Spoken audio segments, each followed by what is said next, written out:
सभी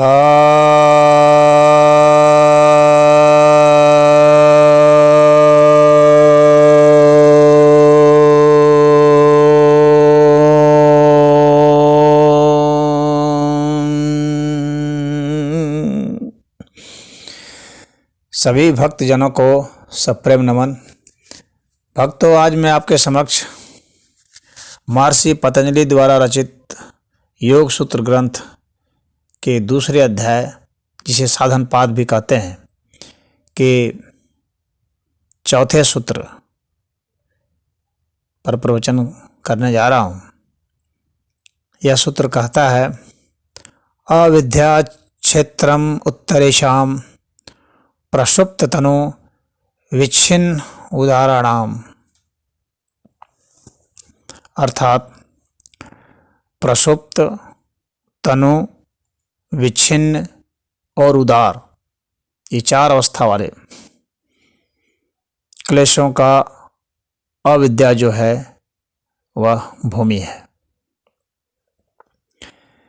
अर्थात अविद्या इनकी उत्पत्ति का यानी इनका मूल कारण है। प्रसुप्त, तनु, विच्छिन्न और उदार अवस्था का।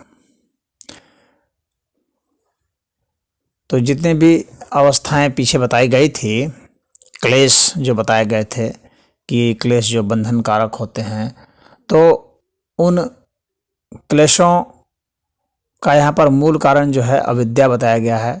पीछे जो है ये बताया गया था कि कौन कौन से क्लेश हैं जिसमें अविद्या, अस्मिता, राग, द्वेष और अभिनिवेश, ये जो हैं ये क्लेश थे। तो इन क्लेशों में यहाँ पर अविद्या का वर्णन है और अविद्या को ही इन सभी क्लेशों का इन मूल कारण माना गया है। और यह जो अविद्या है ये अलग अलग अवस्थाओं में विद्यमान होती है। जब तक व्यक्ति असंप्रज्ञात समाधि को प्राप्त नहीं हो जाता, तब तक अविद्या रहती ही रहती है। हालांकि विवेक ख्याति के स्तर तक, जिसे प्रसंख्यान भी कहते हैं, तो विवेक ख्याति के स्तर तक भी अविद्या का बहुत ही कम भाग रह जाता है। और कुछ का मानना है कि वहाँ पर वो दग्ध भी हो जाते हैं, उसके बीज मतलब जल जाते हैं। और कुछ का कहना है कि नहीं, वो जो है बहुत ही मतलब ऐसी अवस्था में रहते हैं कि वे अंकुरित हो सकते हैं।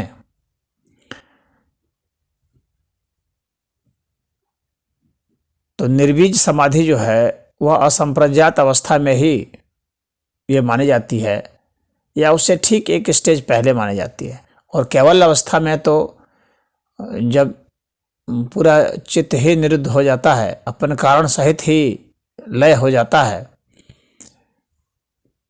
तो उस वक्त तो इसका कोई मतलब ही नहीं रह जाता है अविद्या का। तो उस वक्त पूर्ण रूप से विद्या प्रकट हो जाती है। बल्कि ये कहें कि केवल अवस्था में तो विद्या और अविद्या से परे व्यक्ति हो जाता है, असंप्रज्ञात अवस्था में ही विद्या प्रकट हो जाती है। तो अविद्या का जो क्षेत्र है तो वह संप्रज्ञात समाधि तक ही है, और उसमें भी विवेक ख्याति के पहले तक ही है। विवेक ख्याति में भी आकर के ये दग्ध हो जाता है।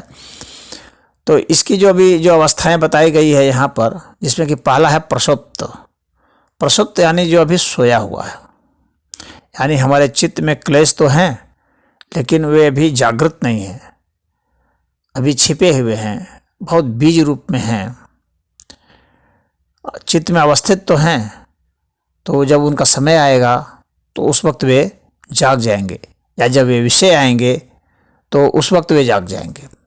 तो समय और विषय के आने का इंतजार वे करते हैं, तो इसलिए वे प्रसुप्त क्लेश कहलाते हैं। जैसे कि बाल्यावस्था में काम वासना सोई रहती है, उस वक्त बच्चे में काम वासना नहीं जागती है, लेकिन जब समय आ जाता है, उसकी जब किशोरावस्था आ जाती है, तब जाकर के काम वासना का उदय शुरू हो जाता है।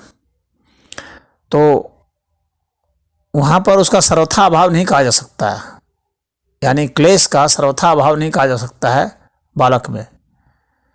तो उसके चित्त में तो वह विद्यमान ही है, बस समय की बात है कि जब समय आएगा बस उसमें से विषय भोग की वासनाएं उभर करके आ जाएंगी। तो ये प्रसुप्त हो गया। उसी तरह से फिर उसके बाद है तनु। तनु का अर्थ हो जाता है कि दुबला हो जाना, पतला हो जाना, कमजोर हो जाना, क्षीण हो जाना। तो यह जो तनु है तो इसको कई प्रकार से क्षीण किया जाता है, जैसे कि प्रतिपक्ष भावना करके, यानी उसके विपरीत में भावना कर करके, उसके विरुद्ध में भावना कर करके करते हैं। यानी जिस चीज़ को हम नहीं पसंद करते उसको हम दबाते रहते हैं। जैसे हम क्रोध को नहीं पसंद करते तो क्रोध को दबाते रहते हैं, काम को पसंद नहीं करते काम को दबाएंगे, लोभ को पसंद नहीं कर रहे हैं लोभ को दबाएंगे, हिंसा पसंद नहीं कर रहे हैं तो हिंसा को दबाएंगे। इस तरह से उसके विपरीत भावना कर करके उसे दबाते हैं।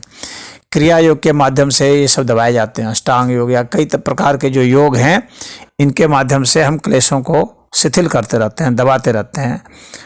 तो ऐसा होने से क्या है कि हम विषय के साथ उसका संयोग नहीं होने देते हैं, इंद्रियों का संयोग नहीं होने देते हैं, अंतःकरण से उसे हटाते रहते हैं। तो वे धीरे धीरे तनु हो जाते हैं, घट जाते हैं। और जब हम उसे कमज़ोर कर देते हैं कई तरीके से, जैसे कि मान लीजिए कि आप पौष्टिक भोजन नहीं करेंगे और बहुत कम खाना खाएंगे तो शारीरिक रूप से तो काम वासना नहीं उठेगी, भले दिमाग में उठे लेकिन शारीरिक रूप से नहीं उठेगी। और भी अगर भोजन घटा देंगे तो हो सकता है कि जैसे कोई इस तरह का विचार भी नहीं जाग पाए या नपुंसकता आदमी को पकड़ ले। और भी भोजन कम कर देंगे तो हो सकता है कि क्रोध की भावना भी नहीं उठे, क्योंकि क्रोध करने के लिए भी अग्नि चाहिए और अग्नि की शरीर में कमी होती जाएगी तो भावना नहीं उठ पाएगी। तो परंतु इसका अर्थ यह नहीं है कि उसके चित्त में नहीं है, उसके चित्त में है, परंतु अपचित्त से वो शरीर में मन में आने में, उसको इंद्रियों तक आने में अब उसको जो बल चाहिए था उसका सहारा नहीं मिल रहा है, आलंबन नहीं मिल रहा है। इसके कारण वह शिथिल हो गया, तनु हो गया, तो वो अपने कार्य को आरंभ नहीं कर पा रहा है। विषय है सामने में फिर भी उसके साथ वो रिएक्शन नहीं कर पा रहा है, क्योंकि वो सूक्ष्म हो चुका है, बहुत कमज़ोर हो चुका है, उसको बल नहीं मिल पा रहा। तो इसे कई प्रकार के अभ्यास से श्वास के जरिए भी नियंत्रण किया जाता है। प्राणायाम में बताया जाता है, धारणा में बताया जाता है कैसे सांस के जरिए हम अपनी भावनाओं को नियंत्रण कर सकते हैं। तो जो हमारे क्लेश हैं वे नियंत्रण कर लिए जाते हैं प्राणायाम के जरिए से, परंतु संस्कार में वे बने रहते हैं। तो तमाम तरह के योगाभ्यास हैं, अच्छे अच्छे साहित्य पढ़ करके, अच्छे की संगत करके और सात्विक भोजन करके, सात्विक विचार को ग्रहण करके, भजन कीर्तन करके, तो इस तरह से उनका जो है शिथिलीकरण किया जाता है, तो वो तनु कहलाते हैं। तो ऐसे क्लेश तनु हो जाते हैं। फिर इसके बाद है विच्छिन्न। विच्छिन्न का अर्थ हो गया कि कोई एक बलवान जो क्लेश है वह क्या कर रहा है कि एक दूसरे क्लेश को दबा दे रहा है, यानी उसका उस वक्त तत्काल रूप से अभाव कर दे रहा है। वह वर्तमान में है तो वो दूसरा दिख नहीं रहा है, मालूम नहीं पड़ रहा है। जैसे अगर राग है तो उस वक्त द्वेष नहीं दिख रहा है, या द्वेष है तो उस वक्त राग नहीं दिख रहा है। तो इस तरह से क्या होता है कि एक के साथ चूंकि दिमाग एक बार एंगेज है किसी के साथ, उसी में लगा हुआ है, तो दूसरे का भाव प्रतीत होता है, हालांकि अभाव नहीं होता है, उसके बैकग्राउंड में चला जाता है, वो चित्त के पीछे चला जाता है, नेपथ्य में छिप जाता है। परंतु जैसे ही दूसरा विषय प्रकट होगा, दूसरी भावनाएं प्रकट होंगी, सामने में दूसरी चीज़ आ जाएगी, वो तत्काल जब उसका नंबर आ जाएगा तो वो तुरंत उसको पीछे धकेल कर फिर वो आगे हो जाएगा। इस तरीके से ये जो विच्छिन्न हो गया है, अलग हो गया है, विच्छिन्न का मतलब अलग हो जाना। तो जिस तरह से अलग हो गया है तो वो उस वक्त से छिन्न भिन्न जैसा प्रतीत होता है, परंतु वो है कि अलग होकर के कहीं से छिपा हुआ है, मौका पाते ही वो सामने आ जाएगा। जब उसका नंबर आएगा तो वो सामने आ जाएगा। अब उसी तरह से एक है उदार। तो उदार का अर्थ हो गया कि जब उसका कोई सहयोगी होगा तब जो है वह प्रकट हो जाएगा, जब सहयोगी नहीं होगा तब वह प्रकट नहीं होगा। यानी किसी चीज़ को प्रकट होने के लिए उसके सहयोगी चीज़ों की भी आवश्यकता पड़ती है। कोई भी सामान्य आदमी है इस चीज़ को जानता है कि किस तरीके से इसे हमें क्रोध जब आता है तो ये हमारे में थोड़ा सा घृणा का भावना आने पर क्रोध की भावना उत्पन्न हो सकती है, उससे फिर हिंसा की भावना हो सकती है। तो ये आपस में लिंक्ड है। तो ये जो है एक दूसरे के लिए उदार हैं, एक दूसरे को बढ़ाते हैं, सहयोग करते हैं। तो ये सब क्लेश बढ़ाते हैं। अब इसके बाद है कि ये सब जो हैं ये सारे अविद्या है। अविद्या का अर्थ ये हो गया कि हमारा जो मोह है किसी वस्तु व्यक्ति के प्रति, जिसके कारण हम स्थूल विषयों में रमण करते हैं और हमें यथार्थ सत्य का बोध नहीं हो पाता है और बंधनकारी चीज़ों में हम पड़े रहते हैं। तो उनको हम अविद्या कहते हैं। जब व्यक्ति को न्याय नहीं दिख पाता या दिखने के बाद वह कर नहीं पाता, सत्य नहीं दिख पाता या दिखता है तो बहुत धुंधला दिखता है, स्पष्ट नहीं दिखता है और पूरा का पूरा नहीं दिखता है, ये सब अविद्या है। अब इनको जो है दग्ध किया जाता है, यानी इनको जलाया जाता है। तो सिर्फ इनको शिथिलीकरण नहीं किया जाता है बल्कि इनको समाप्त कर दिया जाता है। तो समाप्त करने के लिए ही क्रिया योग का आरंभ होता है, जिसको कि पतंजलि जी ने यहाँ इसके सूत्र में बता दिया था पहले ही। तो क्रिया योग के द्वारा, संप्रज्ञात समाधि के द्वारा और भक्ति योग में, ये तो राजयोग की बात हुई, भक्ति योग में भजन कीर्तन, ये प्रभु स्मरण, ये सब हैं भक्ति योग में। लेकिन यहाँ राजयोग में तो संप्रज्ञात समाधि के द्वारा, धारणा ध्यान के द्वारा, तो इन सब के द्वारा जब विवेक ख्याति की स्थिति आती है तो ये सब जो बीज हैं क्लेश के, वे नष्ट हो जाते हैं या नष्ट प्राय हो जाते हैं। कुछ लोग विवेक ख्याति के स्टेज पर दग्ध मानते हैं, कुछ मानते हैं कि अब नष्ट जैसे ही हो गए, लेकिन अभी कुछ कसर बाकी रहती है। तो जो भी है वो नष्ट हो जाए। तो अब विवेक ख्याति के भी, उसमें भी एक स्टार्टिंग स्टेज होता है, एक लास्ट स्टेज होता है। तो स्टार्टिंग स्टेज में माने तो भाई नष्ट प्राय हो गया, लास्ट स्टेज माने तो नष्ट हो गया।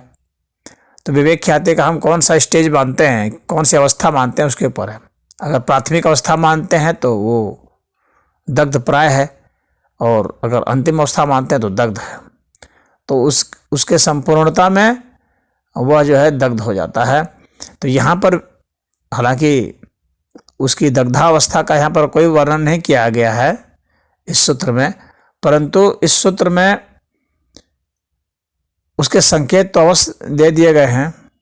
और चूंकि वह विपरीत अवस्था है, यहाँ पर तो सिर्फ अविद्या का वह बताया गया है कि अविद्या कैसी कैसी स्थिति में होती है। तो लेकिन अविद्या को समाप्त करने का जो मूल कारण है, जिसकी वजह से अविद्या को समाप्त कर सकते हैं, तो वो दग्ध बीज अवस्था होती है विवेक ख्याति की, जिसको मैंने यहाँ पर आप लोगों को बता दिया। जितने भी योगी होते हैं और जो देह मुक्त अवस्था में, जो विदेह अवस्था में हैं, वे सब ये सब अविद्या के स्टेज को लांघ चुके होते हैं और अपने क्लेश को दग्ध कर चुके होते हैं। तो सभी योगी और तत्वज्ञानी ये सब अविद्या से उपराम हो चुके होते हैं। तो आज इतना ही। ओम हरि।